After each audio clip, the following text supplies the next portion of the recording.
ทักทายสบายดีเอ่อภาพบรรยากาศเนาะยามค่อยค่ำลงแรงของวันที่29เดือนพฤษภาเนาะปี2026ทางพ่อบ้านได้มาพ่อบ้านปะเลาะเนาะได้มาเก็บภาพบรรยากาศในทานผู้ชมหูเห็นอยู่ที่หอคอยกายไปมากายเนาะเขาว่าหอคอยลักซี่หอคอยลักซี่มันเป็นที่ว่าหอคอยที่เก่าแก่เนาะอยู่ครับสันภูคนาเนี่ยเด้อนี่เด้อันนี้มันเป็นสันภูคนานะมีหินมีต้นไม้นานาชนิดเนาะตามพ่อบ้านพะเลาะไปเลยว่าหอคอยมันที่เป็นอย่างไรเนาะหอคอยที่เก่าแก่เนาะ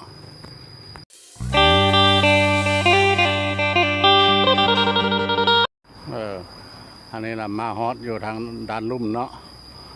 หอคอยแล้วมันเป็นหอคอยเพิ่นเฮ็ดโดยไม้เด้อ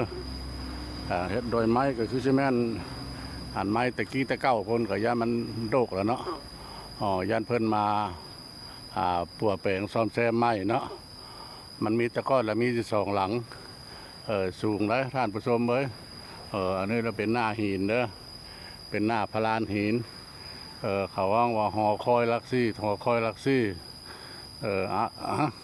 พอบ้านพะเลาะจะขึ้นเบื้องทางเทิงมันเนาะ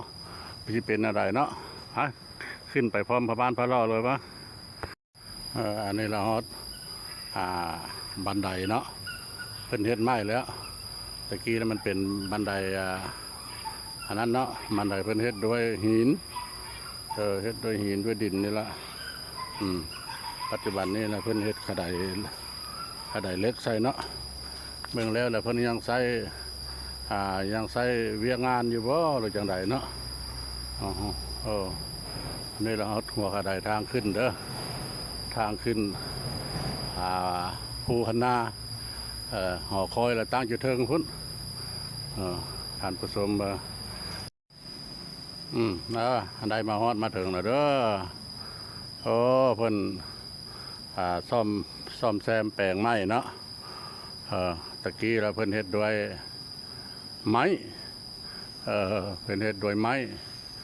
บัดนี้นะเพิ่นได้คือซีเมนต์เอาดินจี้เนี่ยเนาะเอาดินจี้นี่มาก็เสริมไม้หกต้นอันนี้ทางด้านล่างมันเด้อเลิบหินเนาะเลิบหินเป็นพักเป็นถ้ำทำภาษาของหินนั่นแล้วเนาะอันนี้มันเป็นสันภูคนาสันภูคนานี่ละทานผสมมาเป็นแบบนี้ละอันนี้อยู่กองล่างเด้ออยู่กองได้ขึ้นมาฮอดสันมันเลยเด้อขึ้นมาฮอดสันภูคนาแล้วที่ท้ายมุมสูงปัจจุบันนี้นะพอบ้านพะเลาะละยืนอยู่กับตัวสันภูเนาะสันภูงนหินสูงนี่ละในท้ายลงด้านลุ่มคอยเห็นเมื่อพวกหลังคาเรือนของพ่อแม่ประชาชนภายในเขตขมวนเนาะเพื่อละข่าวกระจ้านะแม่นมัดทานผู้ชมเลยอันนี้แหละมันมีสันเนาะสันมันก็เป็นพลานหินเกียงทานผู้ชมเลยอย่าคือเอาเทปูนหน้าบ้านหน้าเฮือนเฮาเนี่ยเนาะคัดให้มันเลี่ยนนะเกียงไกวดีนี่แหละ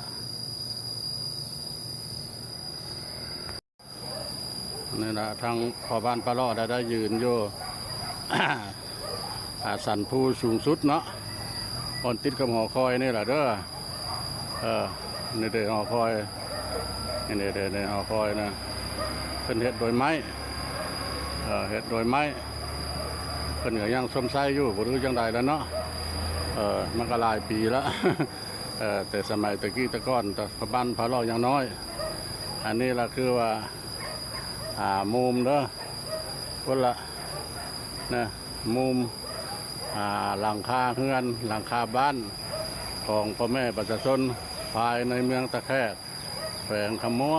นพุ่นละเลียวเห็นฮอดทงแฮมแคมของเนาะท่าด้านท่าแข้งนครพนมพุ่นละเพราะว่ามันสูงเด้อสูงเด้อหอคอยลักซี่ผู้ใดก็ไปไกลมาไกลเนาะบ่ได้มาเก็บภาพให้ท่านผู้ชมมูเห็น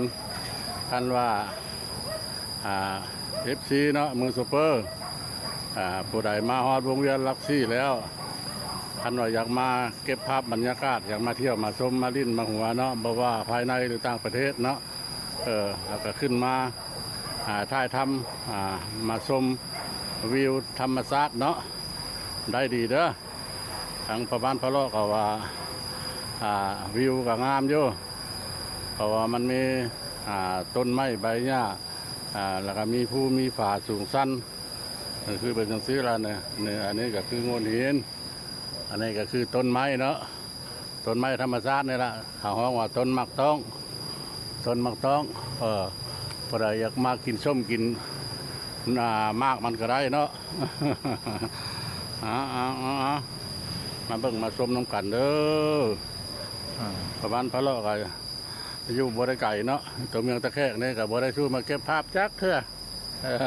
มีแต่ไปไก่มาไก่ไปบนอื่นบนฮือความจริงแล้วอยู่ภูคณานี่มันก็เป็นอีกบนหนึ่งเนาะเป็นแหล่งท่องเที่ยว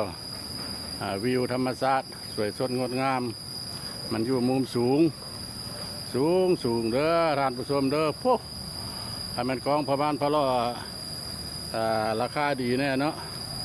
ของพระบ้านพระโลราคาดีนะอาจจะเห็นพังนครพนมพุ่นละกระจ้าอยู่พุ่นละแม่นพังนครพนมเนาะประเทศเพื่อนบ้านเราเนาะยังเลี้ยวเห็นอยู่แต่อันทั้งพระบ้านพระโลท่ายว่างนึงนี่แหละมันเป็นด้านทางใต้เด้อทางใต้น้ำอันนี้เราอยู่ทางเหนือน้ำเหนือคือทางขึ้นไปทางเวียงจันทร์ไปแล้วเนาะอันนี้ด้านข้างมันเด้ออะไรมันกับเพ่ไปตามอายุการของไม้แล้วเนาะเพราะว่ามันดนมันเยื่อแล้วเพื่อนก็ได้ซ่อมแปลงอยู่อาจจะมีคนมาฮอดนี่แหละมันอยู่พื้นนี่แหละเนาะอยู่พื้นหอคอยมันจะมีห้อมหินเด้อแต่ทางเดี๋ยวนี้เราพอบ้านพระรอดหลังงอยอยู่ทางหลังมันทางเทิงพี่ละเราก็เลยเลื่องกอกลงไปความสูงมันก็ที่จะล่าประมาณมั่งตะดินขึ้นมาในเฉพาะห้อมนี่เราประมาณ2 เมตรนะสิลงไปพุ่นถ้ามันคนเอาไปก็สิได้อยู่เนาะจะแข่งเอาเนาะคือซีเมนต์บอลทางข้ามสมัยตะกี้เนาะ